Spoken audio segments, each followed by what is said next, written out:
It ain't on the site yet. Well, here you go.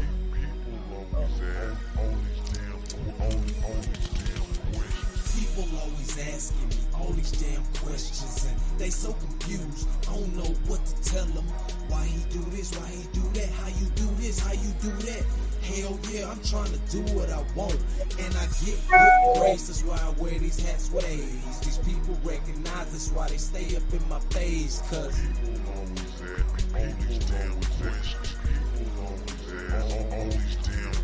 they wanna know. All right. Hey, woo-wee. What's going on, Doc? How you doing over there? Hey man, I'm good, man. I'm good. How you doing? Ah, man, it's a whole lot of everything and nothing. I hope, I hope this catches people right where they need it to, like off balance, because I just don't like being scheduled anymore. And I get asked like, "Oh, when you gonna do another podcast? When you do a podcast?" And I feel like I was letting some people down, but I feel like absence makes the heart grow fonder. I feel you, man. Nah, man, but I miss this. Like for whatever it's worth, we try to have our conversations outside of this, but I felt compelled for us to get on it today and talk about what oppression in the second. Yeah. And so, man, my sweet serenade to that is like, if you were to do the research, we're not going to even talk about the number of shootings, but if you were to do the research on mass shootings, right? Now, I think they said it was like what 621 something in 2021 alone. Yeah, bro. But for real, if we were to look at the data, right? I hate to say this, but if we were to look at the data, who would be most likely to be a mass shooter? Like white males between the ages of 18 and probably 34. That's very specific, sir. Where would you be pulling that data from? And so the FBI keeps statistics on mass shooters. So the definition of a mass shooter is that there's 4 or more casualties, not counting the actual shooter. So if it's 3 people and the shooter kills himself, not a mass shooting. Has to be 4, not counting the shooter. That's how the FBI counts the statistics. Damn. So when it comes to that, right? Does it have to be a specific location? Because if you at your house and end up killing 4 people and not yourself, is that a mass shooting? It meets the definition for tracking purposes. But one of the things that they've tried to do is they've tried to conflate the motive behind the mass shooting. So essentially, if you're doing a drive-by shooting and you kill 4 people, it's a mass shooting. Even if you intended to or not intended to kill them people. So sometimes that goes into the factor, whereas there are people who get killed in the crossfire who are not targets who could still be added to that total. And they wanted to create a metric to differentiate that the type of mass shooting. For example, if there's a school shooting, would be different from somebody going to their job and shooting up the job if they were, because now they want to say, oh, that's workplace violence. Right. Well, you know what I mean? So verbiage is important, but I think that when it comes to our understanding of what a mass shooting is, that we haven't been collecting data as long as people think, because a lot of times there are people who there's data that's not reportable.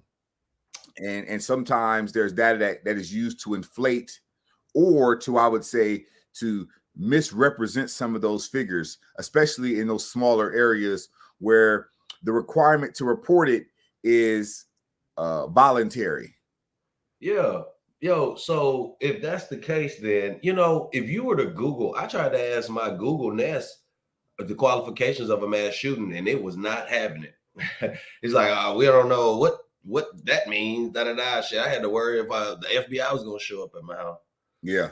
But from a general standpoint of just trying to understand it, man, I really did some thinking about something today, and I looked at something, and I wanted to look at the microcosm of something, right? Like when we think about, I was like microcosm. It's like, what's a microcosm of racism, right? Like, what's a microcosm of racism? In your opinion, would you have one? I mean, I put you on the spot. So as you think about one, let me give you one, right? Okay.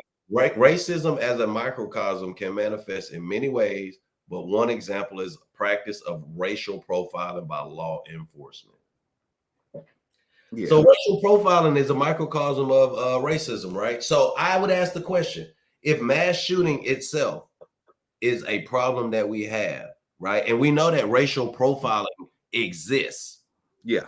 Why wouldn't there be racial profiling for mass shooters? Well, because I think that there's a tendency to downplay violence that is perpetuated by non-melanated people. I think But so yes, that's the easy thing to say. But now I'm gonna ask you to go deeper, because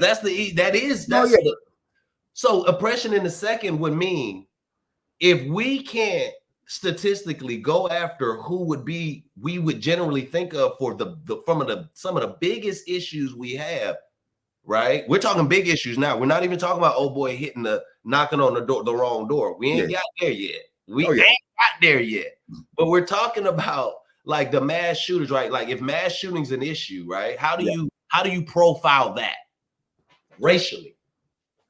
Yeah, but I think there goes. I think the larger question goes to the psychology of law enforcement in America. It's the same reason why on January 6th the police didn't shoot nobody or there wasn't mass casualty event, because there's a tendency to be lenient on people who look like you and to be harsher on those who don't. So I would say that there is definitely, don't get me wrong, there are people who compile this data. The Department of Homeland Security and the FBI said the number one domestic terrorist threat in this country is white supremacist domesticated terror. This is the government saying that. They know what the threat is.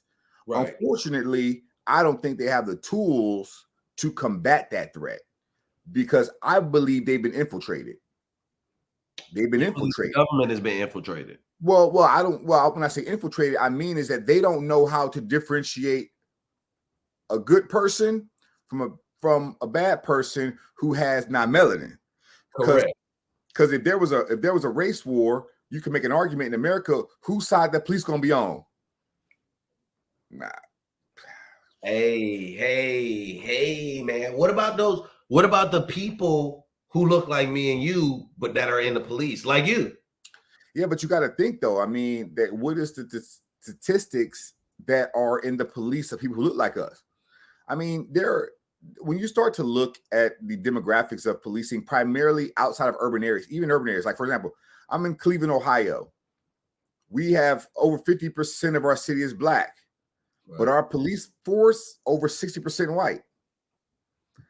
And so when you start to look at the demographics of that, you will say, well, the police don't look like the community, or demographically look like the community. But I think that it's not the rank and file people. To me, it's the people who've been in policing 10, 15, 20 plus years. Company men.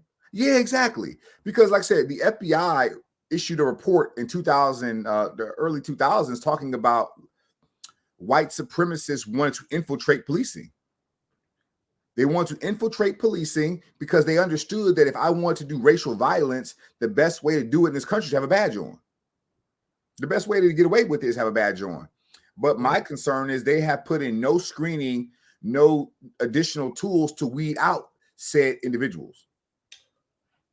Now, how do we come up with something like that? Because believe it or not, these are the conversations that I'm having about trying to identify mental model myopia in people, right? Trying to identify how cognitive bias leads to those logical, those fallacious arguments that lead to cognitive distortions. Yeah. That allow for mental model myopia. But if you look a certain way, let's go back to the movie American Psycho. Can we go to the movie American Psycho for a second? Christian Bale. Can we talk about this movie? of how this man literally, and if anybody want to comment, I'm trying to show comments and stuff from, the social medias or whatever. Christian Bale was crazy. He was as hell, right? But you saw, I saw some of his struggles in there just trying to fit in, right? Dudes couldn't even remember his name. People that he was trying to impress or be impressive for did not even care who he was, would call him the wrong name. Hell, he would bring himself up in the third person and would hear them talk shit about him in third person, thinking that he was somebody else. Yeah. And he tried to call and he talked to his lawyer, which his lawyer by all means had adult attorney-client privilege to not turn him in. But dude got away with murder on this thing. He was crazy. And the reason that he did was why? Well, because he didn't fit the profile. Didn't fit the profile, baby. But let's and the money too, right? He killed people in those high end freaking apartments. And when he came there to go see what was happening, somebody was like, "Hey, get out of here! Don't come back." They didn't even want to lose the value on that damn house, bro. So, but let's take that ideology. Let's say this: when a white shooter shoots up a school, do we scrutinize his parents like we do a black child who was killed for jaywalking? I do. No. I'm saying, I'm talking about as a system. Do we say we of course we think critically, but I'm talking about when that parent says, "Well, we don't know how our child got radicalized." My first thought is, well, you've been living with him for 18 years. You ain't seen no inklings that he had some hatred in his heart. Right. But I'm talking about it when it comes to the media. I'm not talking about individuals doing their own analysis. I'm talking about the questions that we put to black people that we don't put to any other demographic. Primarily, when a black kid do something, our first thought is, well, his dad wasn't there. His parents wasn't there. His mama wasn't there. We start to unpack that person's life. We go out and find the worst picture he ever took in his life when he's getting his hair braided, half the braids was braided, and that's the news photo. But when a white dude goes out there and shoots up the school, we put up his high school prom photo up there. Right. We say he was a star athlete. We use words to downplay the severity of their crime, and I think it paints a model in people's mind that this was not the norm. This was abnormal. This is rare, and we're shocked. And I think that's how it's portrayed in the media. Hey, to add to that perception. So as we always talk, because I want to make sure that we hit on our certain principles, Doc, that we talk about to make sure that the rhetoric is the same, because we're saying the same thing. Like, at the end of the day, there's an individual aspect that's given to them, right? Like, oh, there's a but for us. It's like, oh, no. Must have had it coming, right? It's like, oh, yeah. But from a media standpoint, that's what we got to look at. Okay, enter Ralph. Okay. Now we have a young man that goes and rings the doorbell, whatever, no phone, whatever, and gets shot. Wrong place, wrong time. Scary ass person. What happened, Doc? Yeah, but and this is where I think that we get into this idea that we understand that if he would have been a white kid knocking on that door, he didn't get shot. He wouldn't have been shot. I don't think anybody disagrees with that. But I think that there was just an interview that came out with the guy's grandson, and it said that all he does is listen to Fox News all day. He's and I think that there is definitely something to be said about this fear of the great replacement. You have people in their homes who feel like they're losing the country. AI. Yeah, well, I'm talking about demographically. Everything. No, if you think about demographically, that's always been a thing, right? But if you now add AI on the outskirts of all of this, that's a thing psychologically, man. But I'm talking about it's always been a thing, but urgency dictates methodology, not practicality. As it gets closer, you're going to see more violence. And I think that's why, a couple of months ago, it's called accelerationist.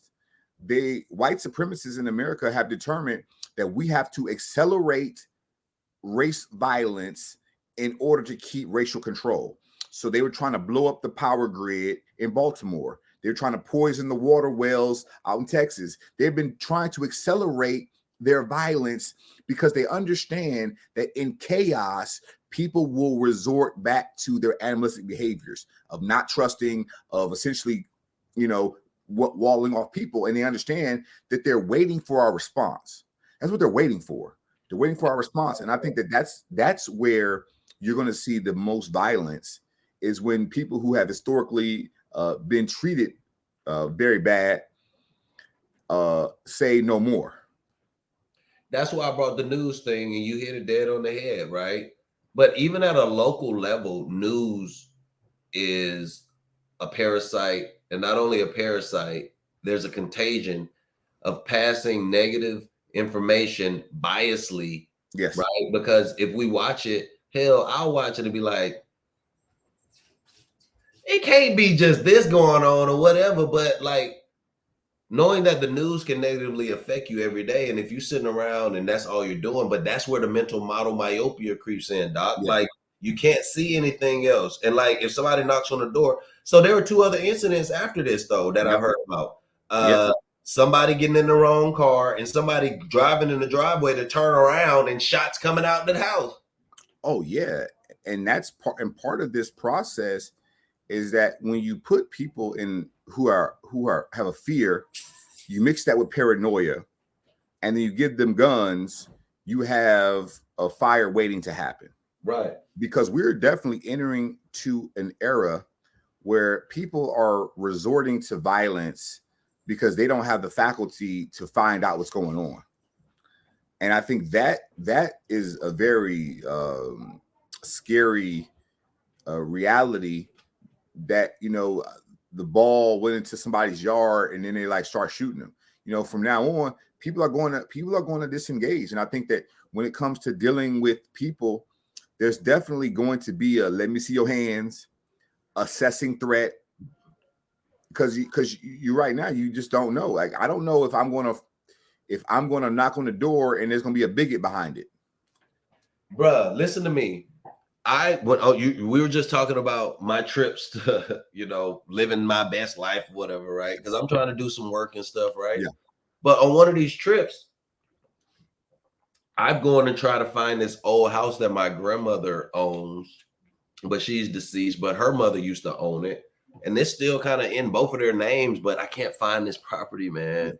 And man, I knocked on a door. I knocked on a door and I was scared. And this was like within the past 3 months. Yeah. But I was scared to knock on that door, right? Like, I can't like, hey, just knock it. You know what I mean? Like, I remember this stuff, right? Yeah. Like, these are things that I remember. Like, side note, being in Hawaii before the volcano went off, right? Like, looking at it like, man, damn, I wonder what it'll look like. And volcano goes off 2 weeks later. Like, here we are having a conversation about being shot. And I was in the middle of BFE, like Townsend, Georgia, by Savannah, man. And the old, like Squidbillies type stuff. I don't know. Like, I could have been laced up with a shotgun, right? But it didn't happen. But that's the type of stuff that I think about. But I think that larger fear is something that we don't really I think we don't quantify the impacts of our racist system on our mental health. You're right. We don't quantify it, because I think that, I was talking to somebody today. I said, first off, nothing is broken with our system.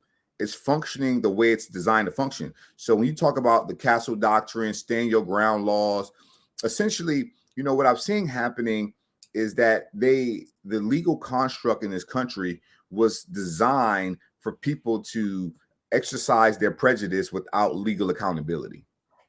Because my concern is that if you're going to do something, that is totally out of rational thought, then there needs to be consequences for it. But we know that we're living in a country where you can go cross state lines with a rifle, shoot up a bunch of people, murder 2, maim 1, illegally own that firearm, and you are celebrated as a hero.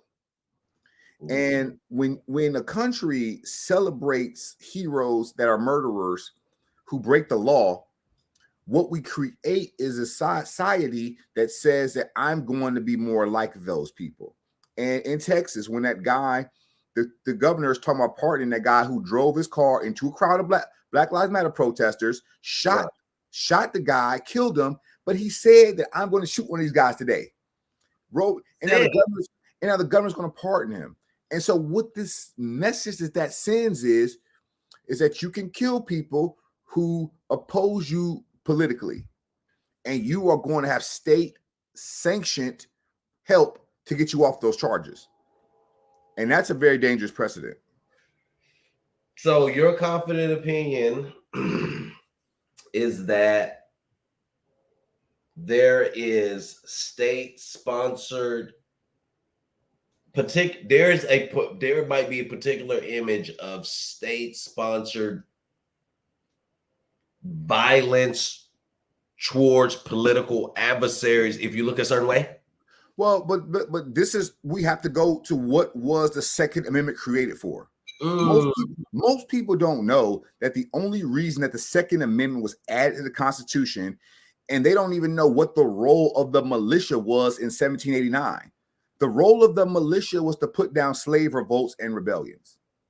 That's what they were for. The southern states believed if there was a rebellion, they wanted northern states to come to their defense. And they believed that every military age man should have a gun in order, because the biggest threat in that time was slave revolts. A revolt. And so we know that the first black codes in America said that black people cannot own guns.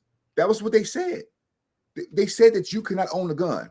And when they created these provisions in law, what they had to do was find ways to justify people not owning guns, which is why if you are a convicted felon, you cannot own a firearm. Nope. And then, but they knew this.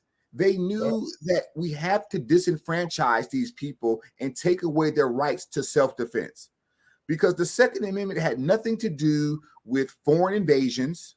It wasn't about that. It was about black folks not having the right to protect themselves. And the people who had the guns were essentially the ones who had to put down those revolts. And I submit to you, my opinion is that nothing has changed since 1789, because the biggest fear is us. Because if there were not as many black people in this country, we wouldn't have 400 million guns here. No, you're right. And guess what? If there weren't black people here like that for real, the lower end white people, well, we'll say Mexicans, I'm sorry, I don't know what would happen. Somebody else would become the target, the ethnicity. But I can tell you this, somebody would have to become it, right? Well, yeah, but see, I look at it like this. We don't live in a homogenous population. No. This is why European countries can have gun reform laws. This is why Britain and Norway and Sweden, Australia, yeah, they can do this because they have a homogenous population. And see, when you don't have an external threat, there is no need to create one, because the problem is that I will say this, that no one fits the description of black people in America, only because of the legacy of violence towards us. See, there isn't a 400-year history that some people have to contend with, because the psychology, see, it was Jefferson who put it this way. He said that the way we treat these people, we can't live with them as them being free, because they're going to essentially want revenge for how we've been treating them like shit. And we can't coexist. And I think that he's speaking from his own fear, because his conscience was guilty. He had yeah. And so when I look at the Second Amendment, my concern is this. I was telling somebody the other day, I said, listen, the Second Amendment is going to be the kryptonite that destroys America. The Second Amendment will be the cause of the second Civil War in this country. It will be it.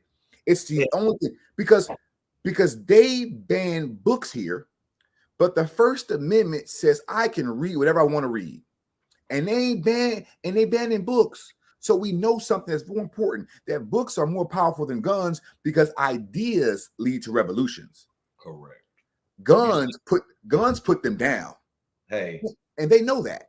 and you are saying a thing. So right now, we would have to say the difference of what we're talking about is understanding the difference in what the Second Amendment was intended for and how it's been used since, right? Because so first of all, it's an amendment. So that means that there was something wrong with the original Constitution.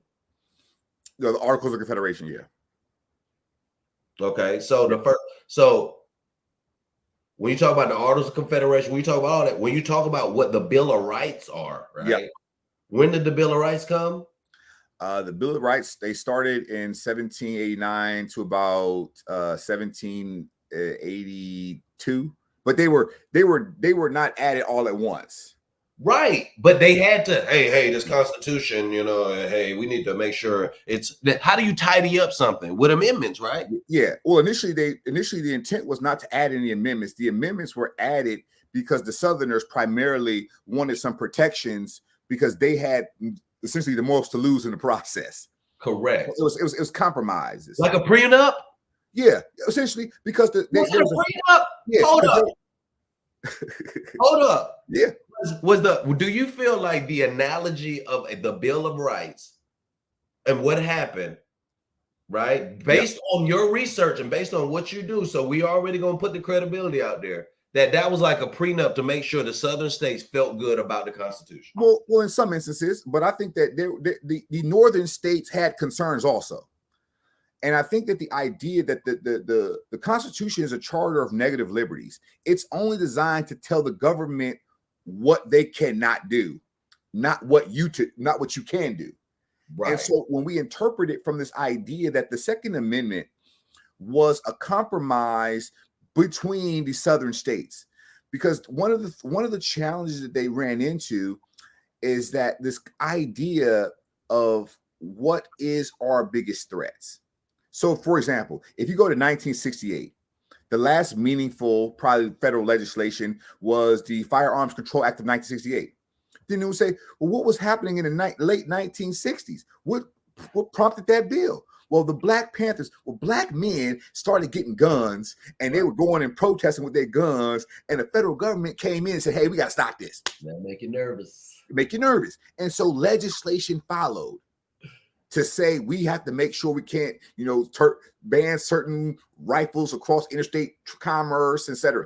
And so when I look at the history of our gun laws, apart from the 1934 Firearms Control Act, which pretty much said you can't own a machine gun or a tank, you can't have a nuclear missile or anything like that. Right. But the idea was that the intent of the Second Amendment. And I've heard a lot of arguments that have been used that are designed to not create solutions. So, for example, in 1789, they had muskets that could shoot, 5 rounds in a minute. And my thought process is yes, although technology does update or upgrade, there are limitations because we don't connect the well-regulated part to the right to keep and bear arms not be infringed. Right. And that's where the Heller decision said that the clause of the right to bear arm is not contingent upon the clause a well-regulated militia necessary for the free state, essentially, the right for people to keep and bear arms shall not be infringed. Now, the word infringe is a very good word because the word infringed makes it seem as if there were no gun laws in 1789. They did have gun laws in 1789. Okay. Yes, they had gun laws about how to store. You couldn't store gunpowder in a location that had a certain amount of guns in there. They had reasonable rules back then, but we don't bring up and go into those rules. They had equivalent of, I guess, if you killed 3 people back then, it'd have been a mass shooting. They had shootings of people back then, but the problem is that they could usually take down the bad guy because he had to go like this. Got my gunpowder in my musket. So he killed about 3 people, but before he got to this 4th person, somebody could get to him.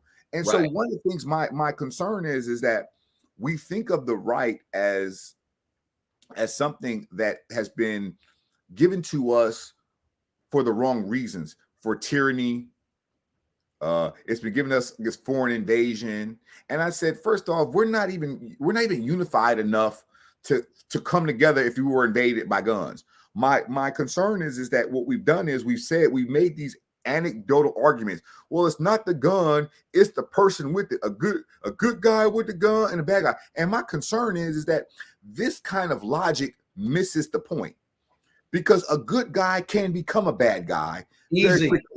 And if there is a shooting and you are a good guy with a gun, you're probably going to be mistaken for the bad guy unless you know what you're doing. All we know is people are getting shot and you got a gun. Hey, no, here's what we do know. If you're a black man with a gun, you're going to be you might want to put it down. I don't care if you're trying to be a hero, but you're most likely. Facts. Right? Like, I don't care what happens. Like, when somebody show up, if you have to handle your business with a gun as a black man to defend yourself or whatever, put that gun down and get on the ground. And just so we're clear, you know, I think this. I think that gun laws would hurt black people the most. I agree. Because we have historically been the group that has been the victim of the most gun violence in this country. I agree.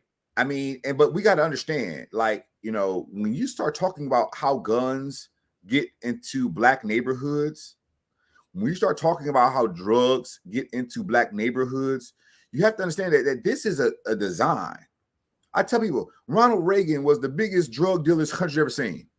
No, he was. He was the biggest drug dealer that this country's ever seen. He moved cargo ships of coke. You know what I'm saying? Mm-hmm. And the reason that I bring that up is because when you start to look at the deconstruction of our community with firearms, I think the argument is so fallacious to say, well, how did those guns get into that community?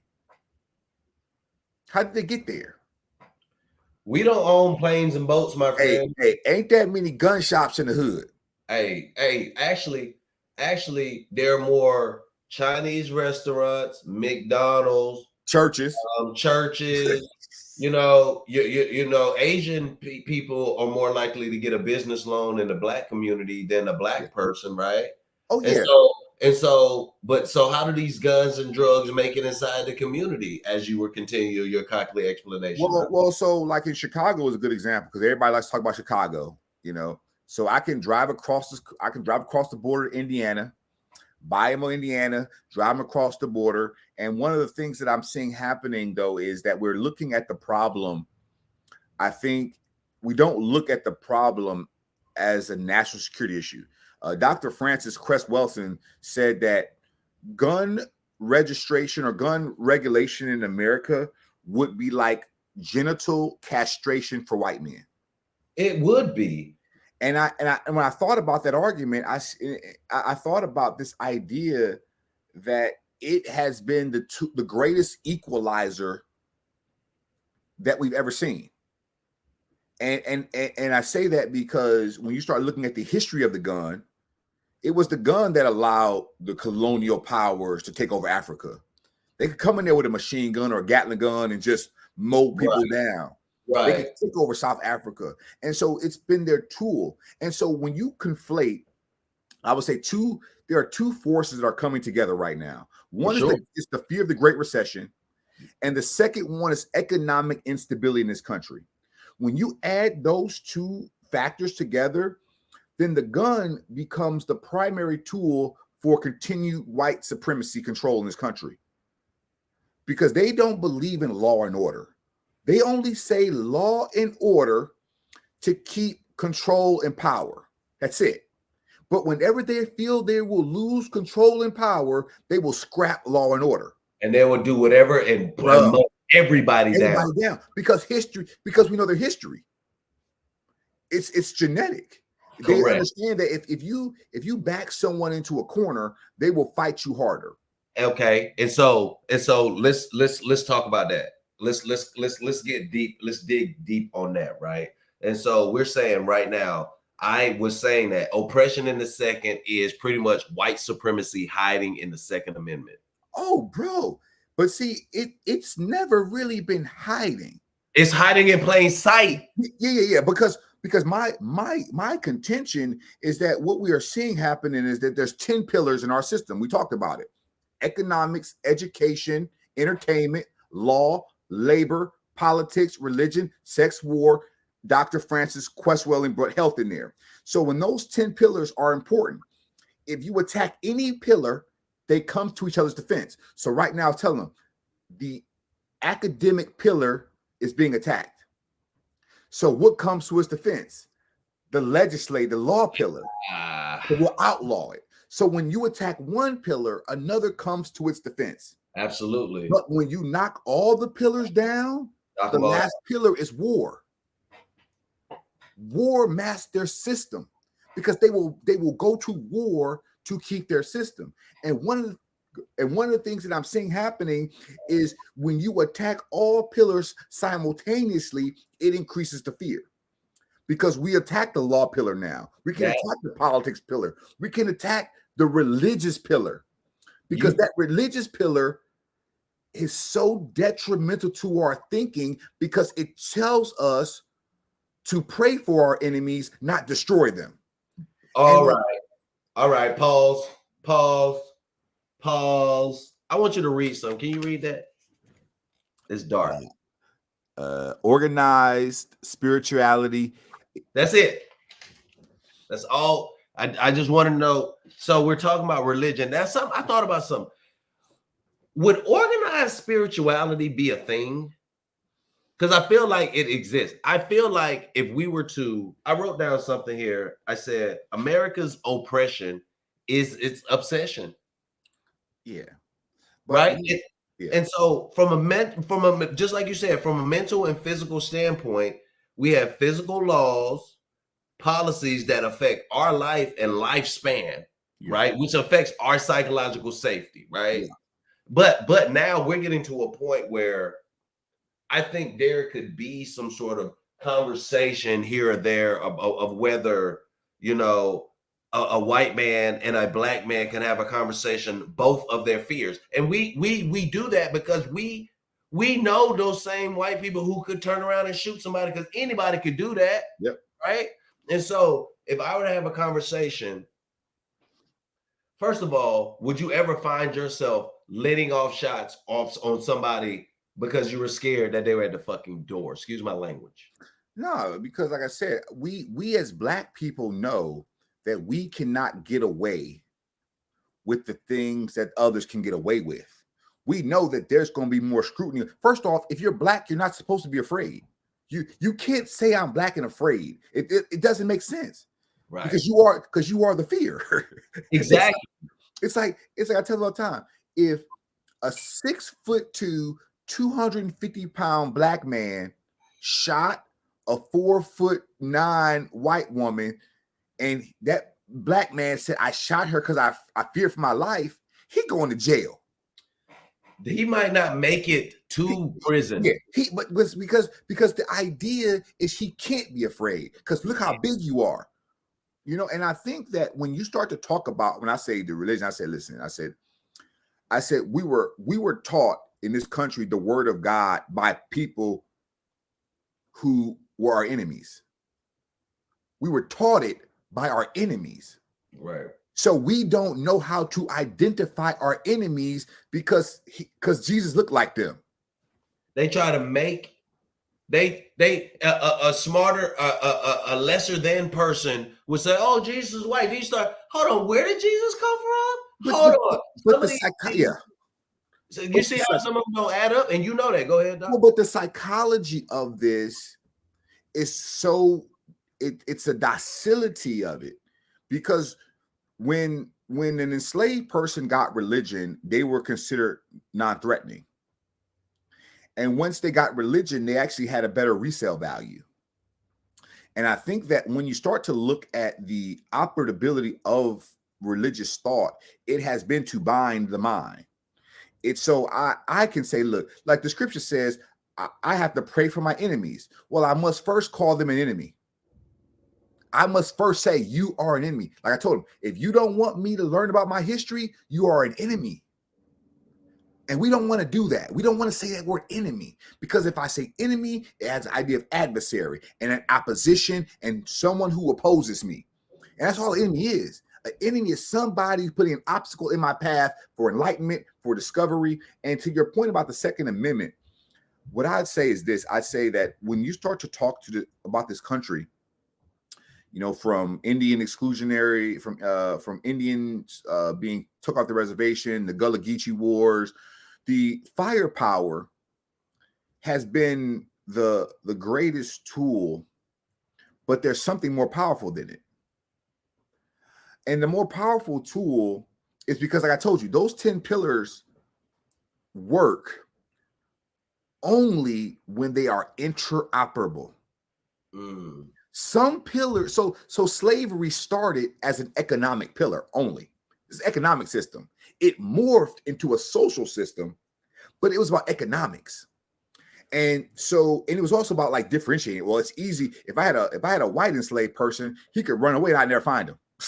But it was an identification marker that the black wasn't free. So the suspicion of being black follows everywhere we go. Even if you were freed, you were still suspicious because you look like the bondage people. Okay, so question to you: why did it evolve? And do you think that Hispanic people, just like you just said, there's a principle there and a pattern that I acknowledge, that I feel like there is a disposition that some Hispanic people have, like second generation. Yeah.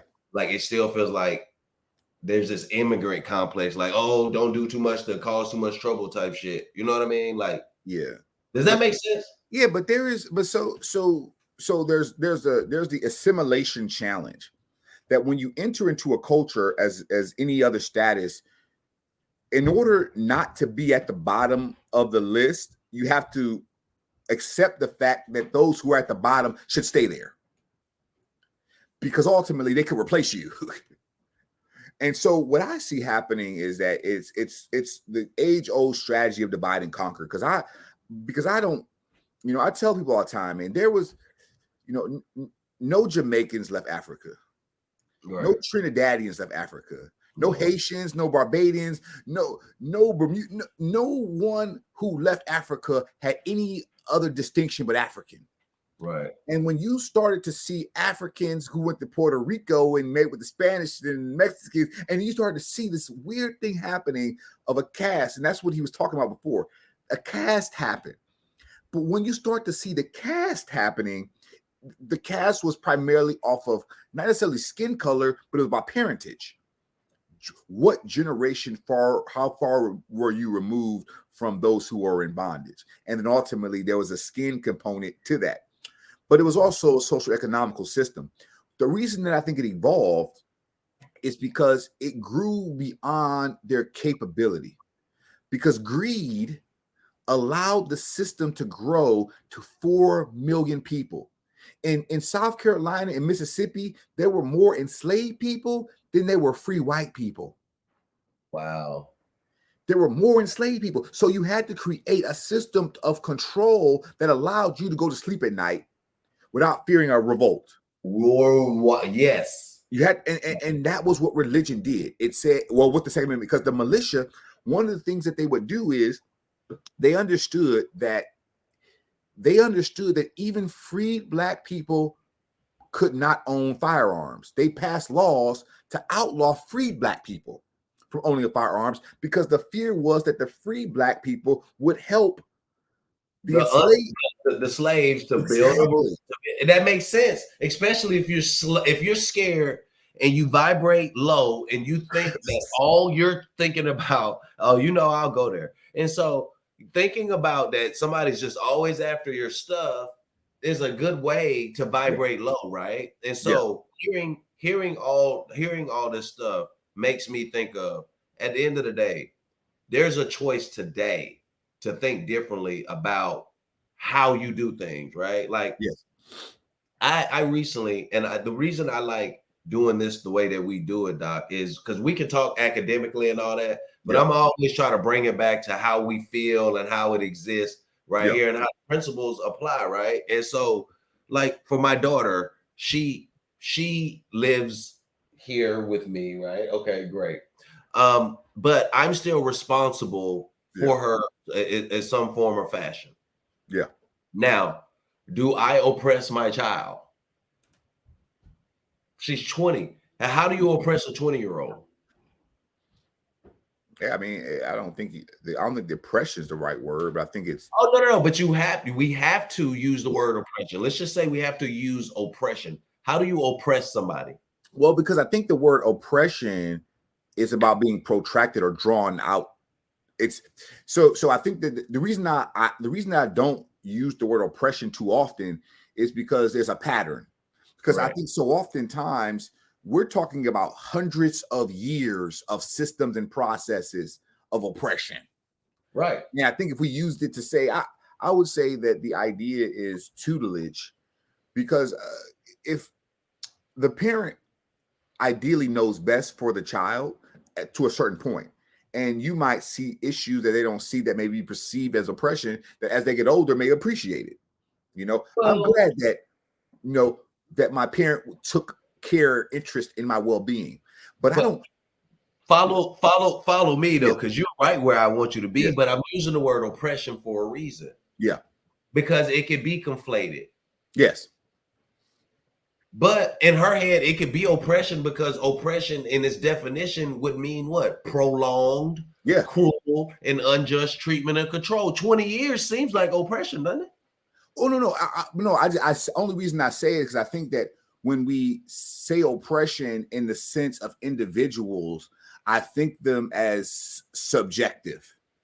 Like I'm talking about objective oppression, because I may say you can't have any candy, and you might think you're being oppressed, and I'm thinking, Boom. and I'm That's why I thinking, want you to, that's why I thank you. I want you to challenge stuff that I yeah, say because they mean things, right? yeah, yeah, But yeah. if we just say the words oppression, like that doesn't ring the same way it would to regular people because we want more substance in what you're talking about. Like, Yeah, why would you say you're oppressed? Right. But I'm using my child as an example yeah. because as parents and as kids, like you remember growing up and you remember wanting to do certain things and your parents would get in the way of that, right? You're like, oh, no. But you would think about now, you're like, I appreciate Hey, that, right? I don't lie, man. I was kind of an anomaly, man. After about 10 years old, man, I just did what I wanted to do. Lucky. I didn't have a dad in my life, and my mom. After about 10, I was bigger than my mom. She couldn't whoop me no more, and she just had to do the. But I think that part of the problem is that How when we, did you get away from that? huh? How did you develop? And even though you understood that you had a mentality where you could do what you want, you still had to have some sort of self-correction right now to be where you're at to Oh, even recognize definitely. that. How Because did that I think we learn by contrast. happen? I think that one of the things for me is like, I could drink, smoke in the house before I was a teenager. And I didn't have to hide nothing. So when I got to be 8, it wasn't no big deal for me. It wasn't a big deal. It wasn't a big deal. And I think that so oftentimes, I think that one of the things that my mom thought was, if he's gonna be doing something bad, he should be doing it in the house. He should be in the house doing it. Right. Like he shouldn't be out in the street drinking. If you're gonna be drinking, he should be in the house. Right. And so, since she took that mentality, it was a lot easier for me to not have to sneak and do stuff. But did you take it at some point in time? I'm pretty sure there was taken advantage of because that's what kids do. But your mom couldn't stop you from drinking in the house no more. Yeah, but I don't think that the goal. I think the goal was, we What always have. the goal or not, Ham? I have to stop you. Yeah, The goal or not is to say that you could do things that you probably had no business doing, but she could not stop you because you just admitted that she couldn't. So you still had to have some sort of self-regulation because yeah, your mama couldn't stop you. yeah. But I think that it wasn't that she. I think that she was tired of it. She was just tired. She Right. didn't want to stop me no more. Ah, I think she was tired. Like, but and so as a man, would a man get tired and just let his? well, that's what I'm saying. It wasn't no dad in my house. But to think from the Yeah, perspective of a man, because we all get to choose what solidarity we get yeah. to be a part of. As Oh a yeah, man, how do you think that would have went down? yeah. But I mean, it's hard to say because I don't have a reference point because I would always look to people with dads and I would say, oh, he's being too tough. Or why this happening? But Right. I'd always think that maybe we don't get to pick our environment when we grow up, and so because we have to make do what we get, And I think that there are people who are very controlled going up, and then you see them in the military and they wild. They at the house and then they wild. And you like, yeah, because they were like so constricted, and then they get out there and then they get their first taste of alcohol. They're like, what is this? Woo! And so I think that for me growing up, I had accelerated youth, you know, and I think that part of that idea comes from you don't actually, you don't get to pick your environment. And even with this country, I think a lot of the stuff that we are talking about oppression, I think a lot of things, nobody's picking it. Like nobody says, I want to be oppressed or I want to be an oppressor. I think what happens is that it becomes natural. It becomes natural to accept it. And I think that there's a denial of oppression, because I think that you can't tell me how I feel about something. You can't tell me how I feel. If I feel like I'm being oppressed, then I'm oppressed. Now let's segue into something real quick. I just heard something about a law, and I'm saying it like it's a rumor, but talk to me about a law in Florida potentially about women having to prove that they've been raped. Yeah, I'm not familiar with that, but I do know that there are a lot of these Republican laws that are coming out. Like I saw one about the transgender. They got to test your genitals before you play sports. Now, but see, my thought process is that if the burden of proof is on, you know, is on people who have power, have always wanted, and essentially in this country, to control the female body. Yes. And because if you break down in slavery to its lowest common denominator, it was human trafficking. Okay. It was human trafficking. Right. It was legalized human trafficking for immoral purposes. And I'd submit to you today is that these same people in power still want to do immoral purposes in human traffic. I think that's part of what the system does. Because if you look at how many children come up missing every year in this country, it's astounding. It's like a ridiculous number. And I think that when it comes to these systems that we've created to not necessarily protect women, but I think the idea becomes that you can't have it both ways. I think that the law, the goal of the law is to provide a redress of a grievance. And I think that we've created a society where people with power don't want to be held accountable. So they want to be able to rape people.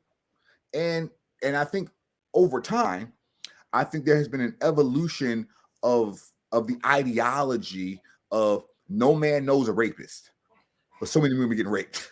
Oh, from the standpoint of working in a place where you could generally kind of come up with an idea of where rape could happen based on, right? Yeah. Rape and sexual assault tends to happen by somebody you know. Alcohol is involved. Yep. And you're most likely going to be between the ages of 18 and 25 in the military, right? Oh, and yeah. For a certain sexual assault, right? Yeah, and yeah, but outside of that too, right? And probably in their peer group. And in the peer group, right? Yeah. Okay, so when I heard this, I was like, that is the most bullshit law that makes sense in my whole, I was like, so you got to prove that somebody raped you? Well, if you go, hold on now. But then as a legal professional, I said, if you were to go to the cops and say that somebody raped you right now, wouldn't you have to show some sort of evidence to prove that happened? Oh, yeah. But I think that what we're seeing today is the idea of innocent until proven guilty is out the window. I get that, but walk with me.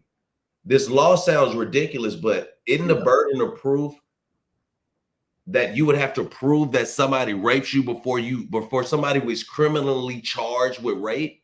Well, I mean, if there is no physical evidence, then it legally boils down to he say, she say. And then so it's like, I think just like you always talk about, Doc, this is an opportunity to hear the dog whistle, be like, oh, they're trying that. So the smartest thing you would ever tell people who become a victim is, hey, go directly to the doctor, go directly get a SANE kit, do everything you can to make sure this person does not get away. Oh yeah, definitely. But like I said, when you talk about some of the stigma associated with it, I do think that there are a lot of people who don't come forward out of fear that they won't be believed. They are sexually assaulted, they are raped, and they won't come before because first off, they don't want that stigma on them, and they ultimately sometimes I think that there's a victim blaming thing. It's that victim blaming. Like, listen to me, man. Women want to be able to go anywhere and look however they want to. Oh yeah, yeah. That's the thing. Women want to go anywhere they want to, look however they want to, and say whatever they want to say, and spend the money of everybody else whoever they want to, and get the hell up out of there without having to do a damn thing. Tell me I'm wrong. Yeah, but I think that what we are seeing happening. I think what we're seeing happening for the trees, Doc. No, but I think we're talking about rape though. We're talking about rape, and we're talking about rape that comes from people that you know. Right? Yeah. How do you find yourself in situations? Somebody would say, I don't want to be held accountable for putting myself in certain situations, which is why in the military, it came down to that expedited transfer stuff. Yeah. Right. And all these. And so, yeah, but we'll take on the cases in the military because guess what? It's just training and souls get lost. And guess what? Yeah. If it's somebody black or they don't care about it, guess what? Toss them. Oh yeah, but like I said, I've been a part of a lot of rape cases in my time in the military. I believe you. I've been a part of a lot of cases, and I've talked to the OSI agents who do the investigations because they changed that rule where they got to be. And when I talk to those guys, what they end up primarily feeling like is that a lot of times they don't have enough evidence to prosecute. First of all, OSI investigation for sexual assault are trash. But anyway, but it tends to be that they don't usually have enough evidence to go. If this, like for example, if this were to go before court, and this was to be, if the standard is reasonable doubt, then yes, there is there. Yes, they know that there is reasonable doubt there. Right. And I think when it comes, unless there is video, because the military said you cannot film yourself having sexual activity. It's illegal. So ultimately, if you had documentary evidence, that could be a problem. But the reason I think that's important though is because when you start to look at these cases, I think that they're individualized cases.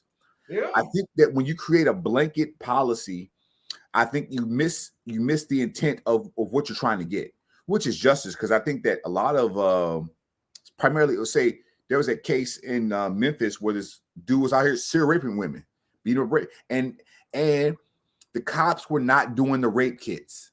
Right. And so this guy went out and raped and killed a white woman. But guess what? They tested that kid immediately, found out who it was. And now that dude could have been, because he raped black women, but those kits weren't getting tested. And I think that the way our justice system works was if the victim of the crime has certain, features, which we know what those are, then the investigatory methods tend to be a little more severe or more prompt. You got me. You got me in the segue to take it back to where oppression in the second. All right. That's why you will never see racial profiling for a mass shooting, because it will take out the white supremacy complex. So white supremacy hides inside the oppression. But we got to move to the book tip. Money tip, book tip. It's that time. Sorry. Got him. All right. So money tip, book tip. Hey, I'm going to combine mine. Right. And so what I'm going to do, I'm going to share a screen real quick. And I'm going to go to, where is this? Boom. So I'm going to share my screen real quick. 45 seconds here. What you see is how to attract money. This book combines like spirituality and how to positively think about money. And so it's a good book. And that's my book tip. All right, Doc, we got 25 seconds. So quick book tip, quick money tip. Man, You know, we were talking about the Second Amendment, and you know, you can't find this book on Amazon. It's called The Turner Diaries. It's a post-apocalypse white supremacy fantasy book about the good old days, about killing black folk and how they're going to do it, their strategies. It's a very good book. But I would say, money tip, I would say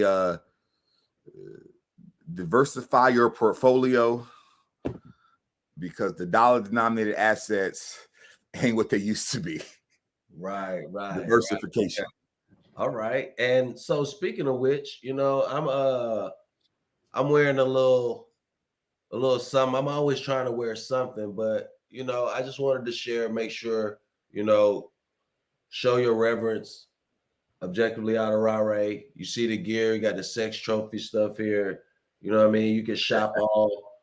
You know, you got the sex trophy? What does sex trophy mean? Sex trophy means that at the end of the day, like, we are gods, and the closest thing we are to God is making other people, right? So you as yourself are a sex trophy. So you be the best you could be because your parents tried to be gods with you. So if you ain't shit, guess what? All right. And so objectively, Autorare has a lot of different things here. You can say stuff you want, whatever. Mouse pad. Look, I got the mouse pad right here, baby. Y'all can't this special right here. This that special. You know what I mean? Hey, we got the coasters right here. You know what I mean? We got the coasters going.